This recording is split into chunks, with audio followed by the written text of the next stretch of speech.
نوضن waxaan saaranahay diyaaradda salaam waxaan ka soo duulnay saacad ka hor airportka ayaan waxaan ku soo wajahnahay Nairobi farxadna maanta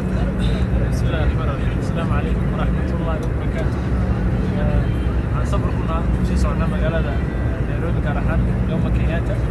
annaga goornu ka soo baxnay magaalada Muqdisho ee caasimadda Soomaaliya gaar ahaan airportka caalamiga ah ee Aadan Cadde Airport ساعدي برا داود كتيرنا قرر يا ردك دونا إن شاء الله إلى يعني مسبقي أحكي وصلنا أصحابنا الخير اللي عارفين بقى بجينا وأنا بفرح سنة عايز صفر كمان يعقوب حيني ما شاء الله فجربي سلام علينا ما ديار سلام وسعودنا أكثر من فرح سنة إلى يوحنا كبرينا إنه نبدأ نقيم الحمد لله رب العالمين وحن